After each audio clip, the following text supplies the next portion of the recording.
Médicos, ¿cómo están? Continuamos con los temas para el ENARM 2024. Hoy, la segunda sección de neonatología.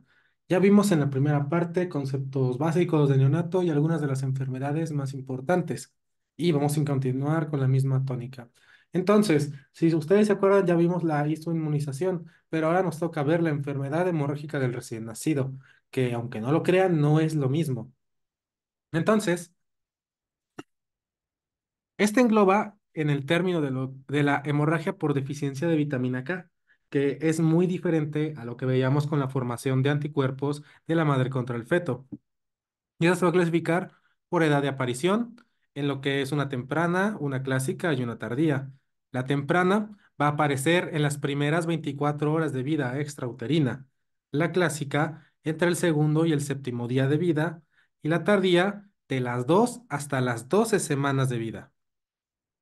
Como tal, la etiología de la temprana va a estar asociada al paso transplacentario de medicamentos que inhiban la actividad de la vitamina K, que no necesariamente son antagonistas de la vitamina K, esos están contraindicados por completo, sino más bien anticomiciales o anticonvulsivos, como son fenobarbital, topiramato, carbamazepina y difenilidantoína.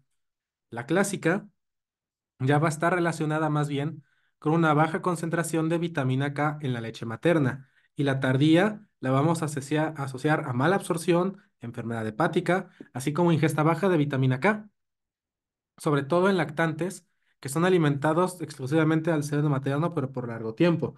Y por largo tiempo nos referimos a una lactancia materna exclusiva de más de 6 meses, que como sabemos ya es cuando el niño requiere una dieta que incluya otros alimentos aparte de la leche materna. En cuanto a la profilaxis, que quizás es la pregunta obligada del ENARM, es que se recomienda aplicar 1 miligramo de vitamina K intramuscular al nacimiento en dosis única. Esto para prevenir la forma tardía. Muy bien, porque ya vimos que la forma más temprana está asociada con medicamentos que toma la madre, entonces no lo vamos a alcanzar a sustituir, pero sí para prevenir la forma tardía. Incluso nos dice la GPC que para prevenir la forma tardía, si se emplea la vía de administración oral, o sea, vitamina K oral, se deben utilizar múltiples dosis, sobre todo si se alimentan exclusivamente al seno materno. ¿Ok? Entonces, vamos a ver ahora sí la clasificación tal cual nos marca la GPC. La temprana ya vimos que es en las primeras 24 horas y las hemorragias van a estar en piel, cuero cabelludo, intracraneal e intraabdominal. Y los factores etiológicos son medicamentos en la madre, antifímicos, que son los mencioné anteriormente, ¿no? Los en tratamiento antituberculoso, la warfarina, que es el antagonista de la vitamina K, y los anticonvulsivantes. Después viene la clásica, que va del día 1 a 7. Aquí las hemorragias van a ser gastrointestinales, umbilicales, en piel, mucosas y también en niños con circuncisión. Y los factores etiológicos son alimentado con leche materna, pero con poca ingesta de la misma, ¿ok? Y la tardía a partir del día 8 con un pico entre las semanas 3 a la 8 de vida. Aquí las hemorragias son peores porque pueden ser intracraneales, gastrointestinales, que son las que condicionan la vida, y también pueden aparecer en la piel. Esta puede ser de causa idiopática o también secundaria a una limitación al seno materno exclusivo. También puede ser por mala absorción, enfermedades de base como atresia biliar, deficiencia de alfa-1 y fibrosis quística, y también por diarrea crónica. Si ustedes se dan cuenta, todos estos son justamente malabsortivas que no van a permitir la absorción de la vitamina K e incluso al uso de antibióticos, porque recuerden que la vitamina K, hasta cierto punto, una de las partes de su metabolismo es por las bacterias en el tracto gastrointestinal. Entonces, el uso de antibióticos de amplio espectro, pues también te va a causar este problema. Muy bien.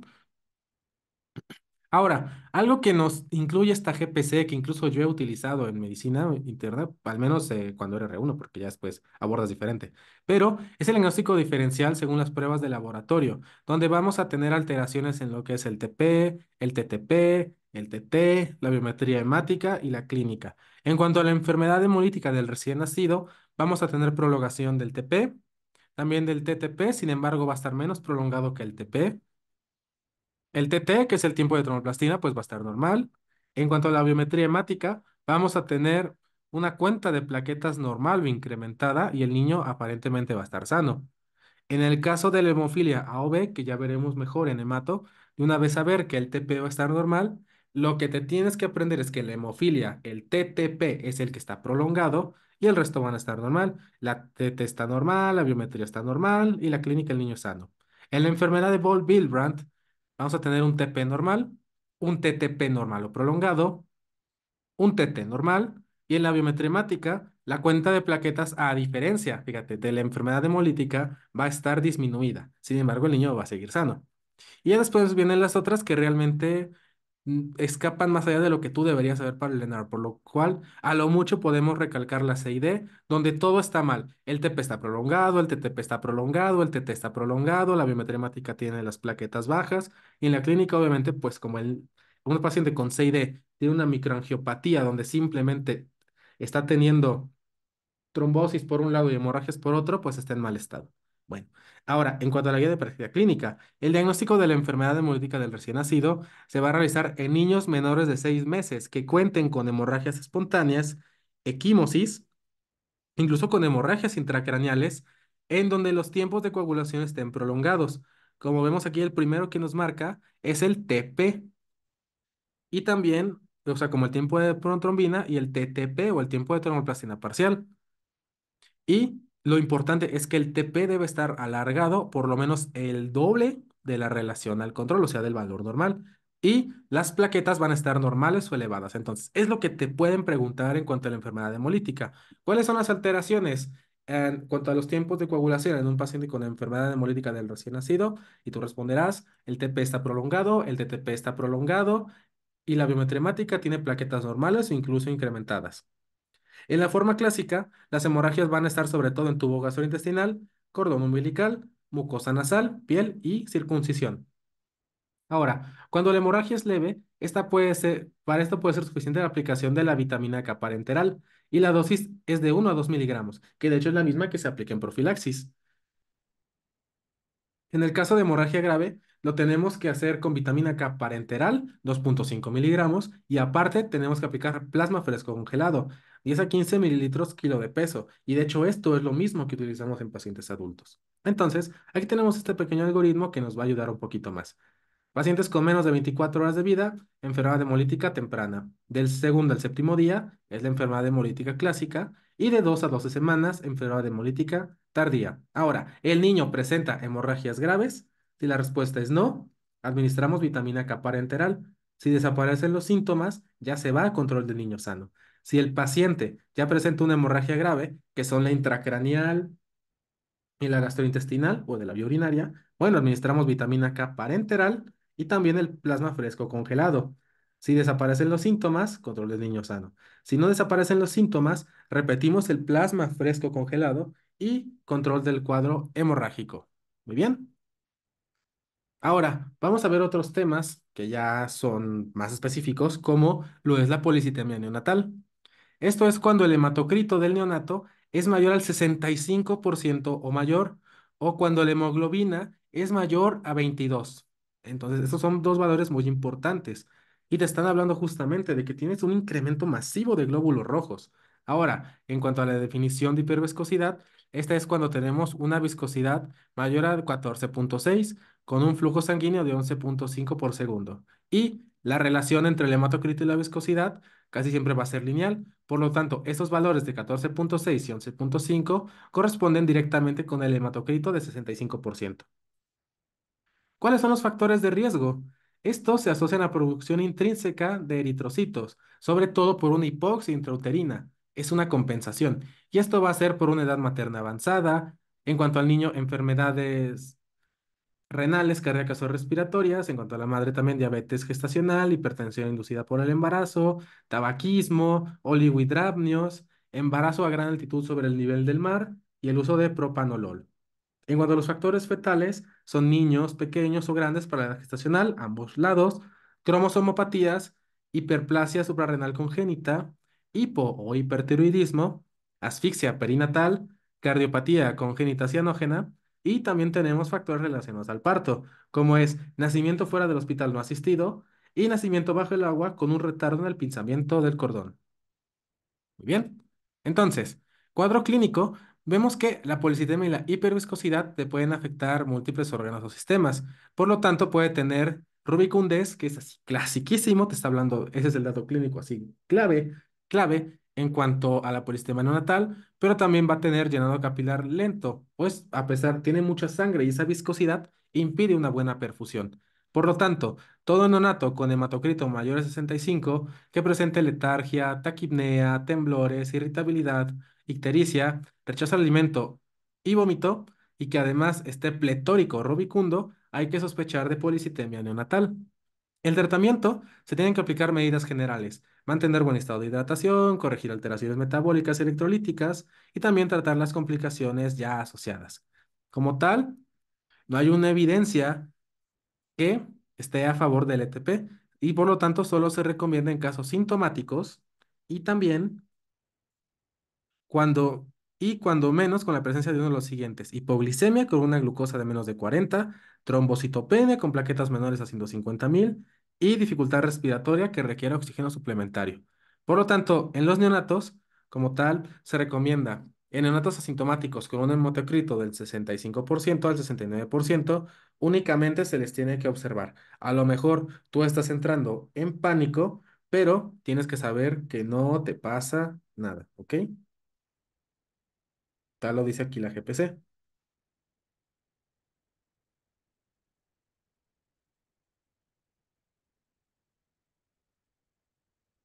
Ahora, si nosotros tenemos un hematocrito del 70-75%, en un paciente asintomático se le trata con fluidos IV, pero a dosis así elevadísima y también con ayuno. Y cuando el hematocrito ya está a más del 75% y tenemos la aparición de los síntomas como irritabilidad, ictericia y todo eso, pues ya se recomienda realizar la ETP, que creo que no les dije, que es la exsanguinotransfusión parcial. ¿Ok? Entonces, ya tenemos aquí esto: tratamiento de la polistemia neonatal. El algoritmo nos dice aplicar las medidas generales: hidratación, corregir alteraciones metabólicas y tratar las complicaciones. ¿Hay manifestaciones sistémicas con hematocrito de más de 65? Sí, acuérdate, si el paciente es asintomático, inmediatamente exsanguino transfusión y realizamos un hematocrito de control. Si el hematocrito de control está en más de 55, realizamos otra ETP. Si el hematocrito ya no está en 55, entonces se pasa a piso y ya está, ¿no? Ahora, si no tenemos síntomas, entonces hay que normar la conducta de acuerdo al hematocrito. Un hematocrito de 65 a 70 solo se vigila y un hematocrito de 70 a 75 se hidrata. ¿Aparecen manifestaciones sistémicas? Sí, realizamos CTP. No, seguimiento.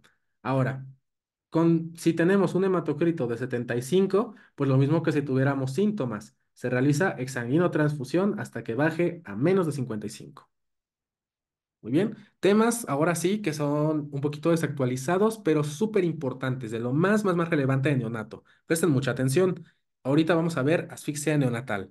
Aquí vemos que se define como el cumplir las siguientes condiciones. Uno, acidosis metabólica con un pH menor a 7 en la sangre del cordón umbilical. Dos, un Apgar menor o igual a 3 a los 5 minutos. Acuérdate que se mide a los 0 y a los 5, así como alteraciones neurológicas y falla orgánica múltiple.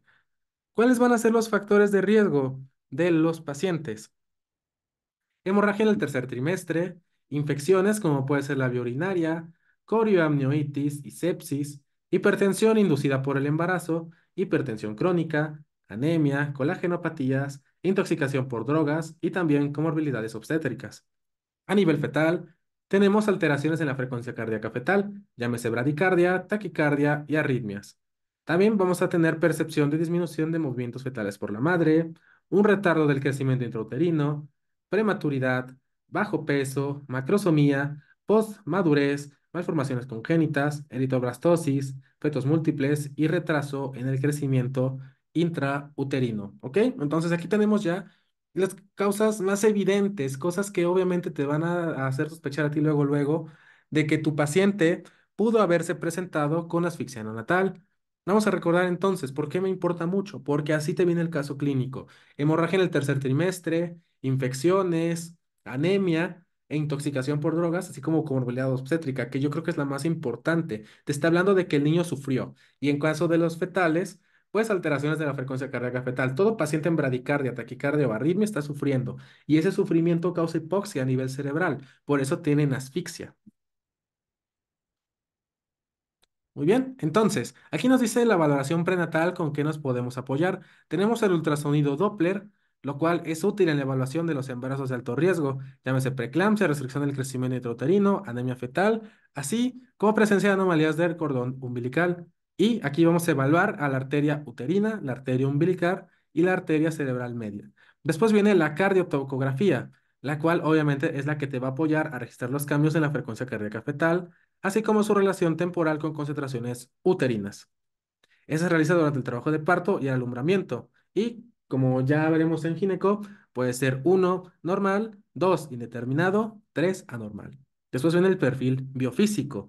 Este lo usan los obstetras para identificar recién nacidos de alto riesgo, valorando movimientos fetales gruesos, tono fetal, movimiento fetal respiratorio, el líquido amniótico y la reactividad de frecuencia cardíaca fetal. Recuerda que una puntuación de 8 a 10 es normal y puede ser una medida confiable de oxigenación y toda puntuación menor a 6 se considera anormal.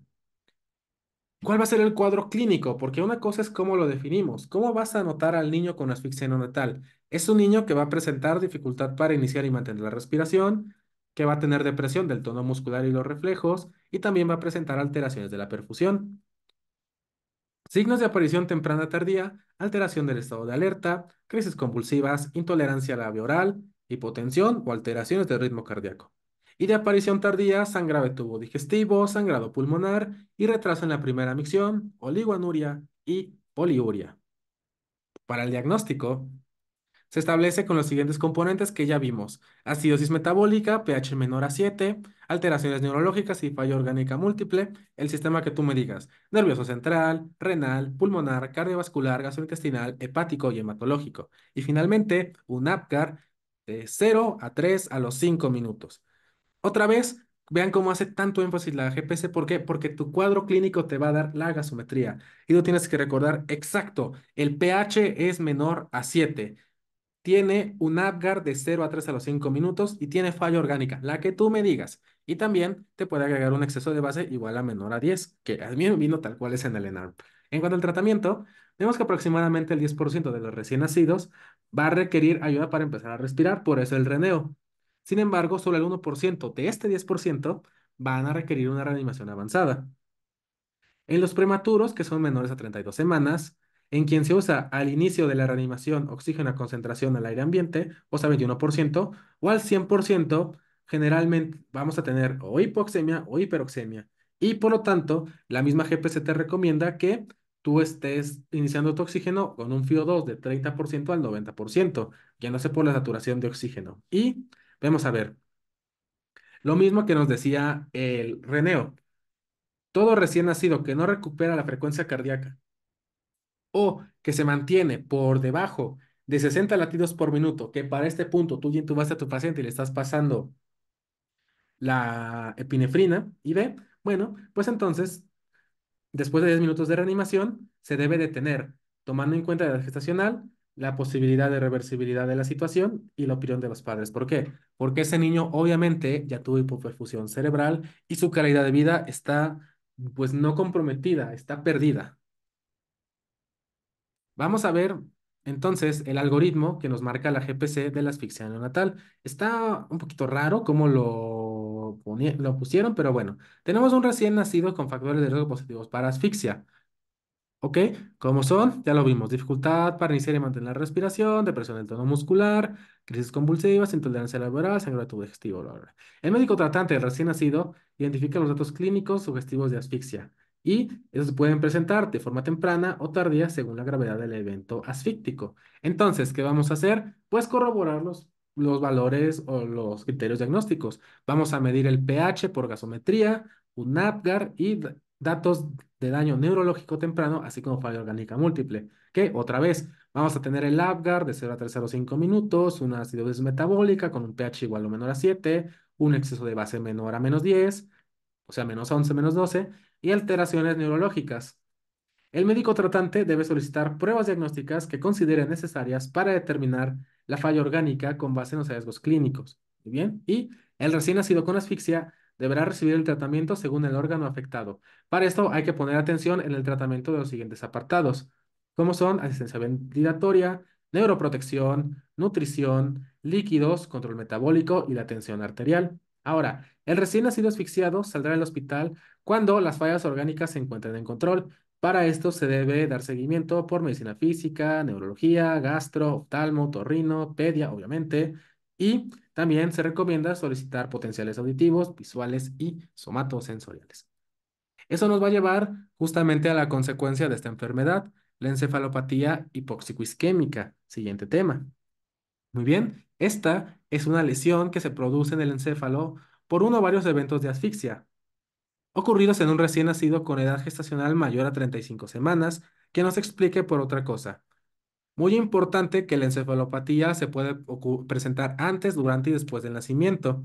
Y lo vamos a encontrar con los mismos datos de la asfixia. Dificultad para iniciar o mantener la respiración, alteraciones en el estado de conciencia, convulsiones, depresión del tono muscular y disminución de los reflejos. ¿Cuáles son los factores de riesgo? Repercusión neurológica evidente y antecedente de un evento que haya provocado hipoxia o isquemia aguda cercana al nacimiento, periparto o intraparto y que no se explique por otra etiología. Su cuadro clínico, en el recién nacido de más de 35 semanas, vamos a tener entonces lo que ya vimos: dificultad para iniciar o mantener la respiración, alteraciones en el estado de conciencia, convulsiones, pérdida del tono y depresión de los reflejos. El diagnóstico, eso es lo importante.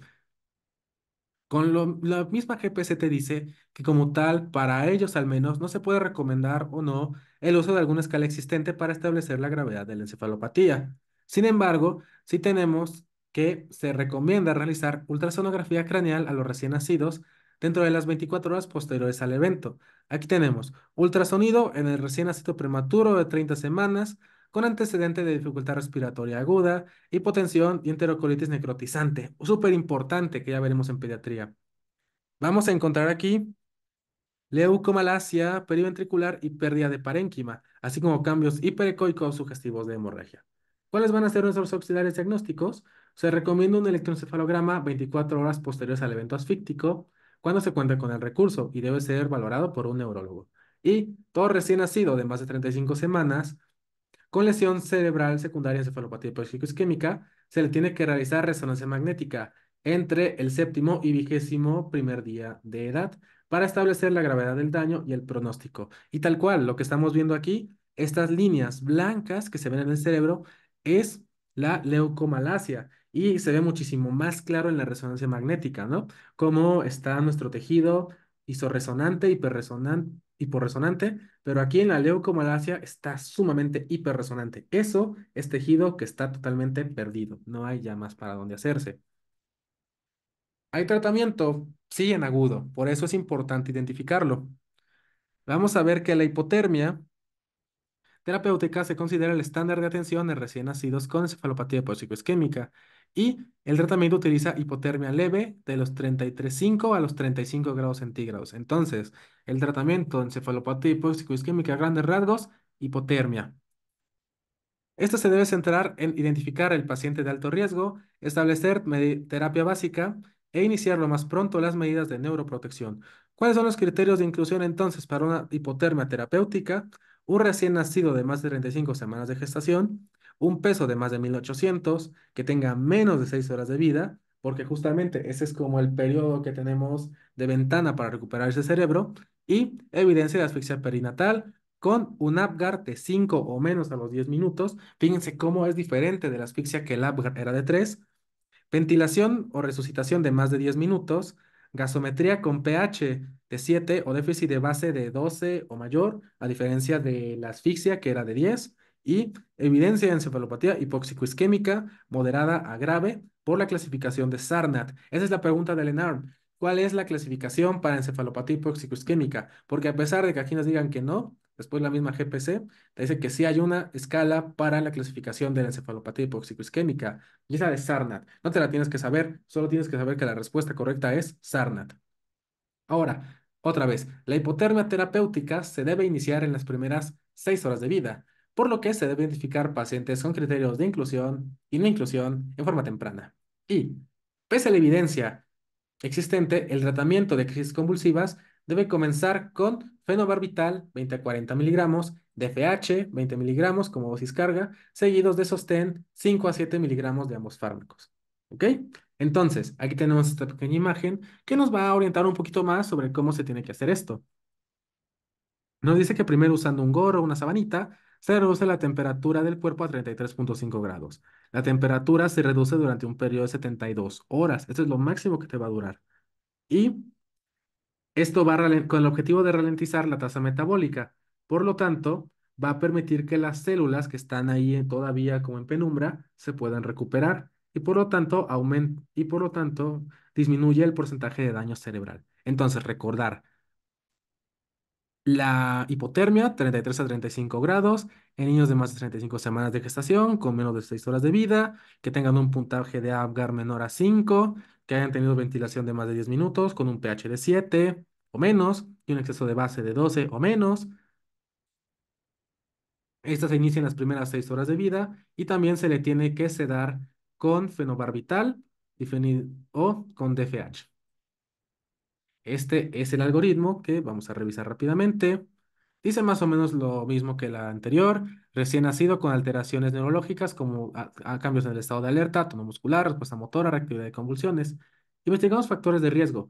pH menos de 7, APGAR de 0 a 3 y alteraciones neurológicas a las 72 horas. Vean cómo el algoritmo vuelve a decirnos que es 3, a pesar de que hace rato vimos que era 5. ¿Ok? ¿Cumple criterios de asfixia? Sí. Entonces tenemos encefalopatía hipóxico-isquémica. Vamos a vigilar signos vitales, control de electrolitos, niveles de glucosa y vamos a clasificar la gravedad de la encefalopatía hipóxico-isquémica. ¿Ok? Aquí vamos a solicitar ultrasonografía transfontanelar, electroencefalograma y resonancia magnética en las primeras 72 horas de vida. Los dos anteriores, la ultrasonografía y el electroencefalograma en las primeras 24. Si tenemos una afectación leve, entonces hay que ver si hay mejoría de las alteraciones neurológicas. No, vamos a valorar las complicaciones. Sí, seguimiento por neurología pediátrica y por pediatría para seguir el crecimiento y desarrollo, el desarrollo neurológico, estimulación temprana y los potenciales evocados auditivos, visuales y somatosensoriales. Si tenemos una moderada grave, entonces, ahora sí, iniciamos con neuroprotección, hipotermia encefálica las primeras 6 horas de vida y la mantenemos 72 horas con sedación y analgesia. Presenta crisis convulsivas, entonces vamos a dar fenobarbital, impregnación, que es el DFH, 20 a 40 miligramos y de mantenimiento 5 a 7. Y si tenemos difenhidramina, bueno, pues impregnación 15 a 20 y mantenimiento de 7. Controlamos las crisis convulsivas, no interconsulta neurología, sí seguimiento por neurología. ¿Listo? Ya nada más nos queda un tema, que es la retinopatía del prematuro. Muy bien, esta es la detención del desarrollo neuronal y vascular normal en la retina del niño prematuro. Aquí tenemos mecanismos compensatorios patológicos que resultan en una aberrante vascularización de la retina. Y lo que ustedes se imaginen que sigue después. En México se sugiere el tamizaje de la retinopatía en todo recién nacido pretérmino de menos de 34 semanas y un peso de menos de 1750. También, a criterio del médico, aquellos que sean mayores de 34 semanas y que tengan más de 1750 gramos que hayan recibido oxígeno suplementario y también que tengan factores de riesgo asociado. Como tal, no se conoce un valor de saturación de oxígeno seguro, pero lo que nos han dicho durante todas las otras guías se corrobora aquí. Debemos tener una saturación de oxígeno de 87 a 94%. Tener más de 94 es hiperoxemia y eso causa estrés oxidativo y ese estrés oxidativo puede causarte gran comorbilidad en los pacientes. Entonces no hay que llevarlo a 100. Hay que tener metas 87 a 94. El diagnóstico, para eso se recomienda realizar búsqueda exhaustiva de lesiones puntualizadas en la clasificación internacional. Además, especificaremos todos los datos en el diagrama que permite evaluar el seguimiento del paciente al describir la zona. Esto permitirá estadificar en forma clara y veraz el estadio en que se encuentra. Para esto, vamos a ubicar la línea de demarcación, que puede ser blanca y delgada dentro del plano de retina. Documentamos la presencia de crestas o bordes. Estas son líneas que pueden cambiar de blanco a rosa, pequeñas hilas de neovasos que descansarán sobre la retina, y estos se llaman de popcorn. También proliferación de tejido fibrovascular extrarretiniano, un desprendimiento parcial de retina, que especificará si se incluye o no la mácula y si esta es parcial o total, y aumento de la dilatación venosa, así como tortuosidad arteriolar del polo posterior, ingurgitación vascular del iris, así como una pobre dilatación pupilar y una turbidez vítrea.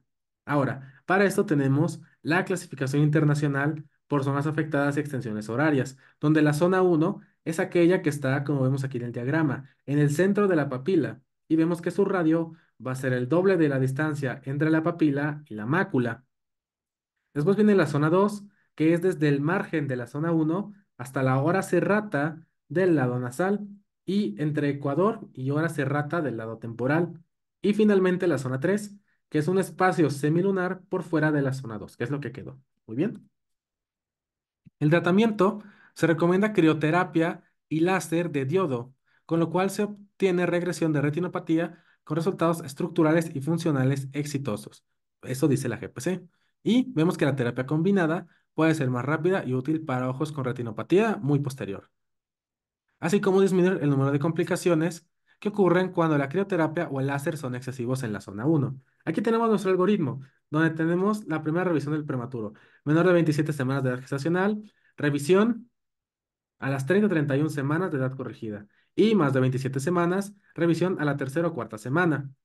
Si tenemos un paciente sano, tenemos una retina inmadura, donde la zona uno se valorará cada semana hasta llegar a la zona 2, la zona 2 cada 2 semanas hasta llegar a la zona 3 y confirmar la zona 3 en 2 semanas. Para esto consideraremos un paciente sano y maduro. Ahora, si tenemos retinopatía en zona uno a las 24 a 72 horas, entonces valorar tratamiento. Tipo uno, tratamiento a las 24 horas. Y vamos a realizar una valoración posoperatoria a las 24 a 72 horas.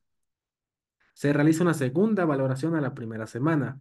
Si no hay signos de actividad, valoramos cada semana hasta la regresión, confirmamos la regresión y el control cada 3 meses el primer año, 4 meses el segundo año, 6 meses de los 3 a los 6 años y cada año de por vida. Si tenemos signos de actividad, reforzamos tratamiento y o adyuvante. Valoramos cada 2 semanas y vemos si hay regresión, mismo control. Si tenemos progresión, vitrectomía y ocerclaje en estadio 4 y en estadio 5 a criterio del cirujano. Si tenemos enfermedad tipo 2 y tipo 1, pues valoramos la zona 2 cada 2 semanas. Si hay regresión, considerar sano. Si hay evolución tipo 2, se valora cada semana. Evolución tipo 1, tratamiento máximo 72 horas, valoración posoperatoria. Si hay regresión, valoración semanal. Enfermedad tipo 2, zona 3 cada 2 semanas. Si hay regresión, considerar sano y maduro. Si hay progresión, evolución tipo uno con tratamiento máximo 72 horas. Y listo, médicos. Eso es todo por la parte de hoy de neonatología. Muchas gracias por acompañarnos, por escucharnos. Nos vemos en una siguiente edición.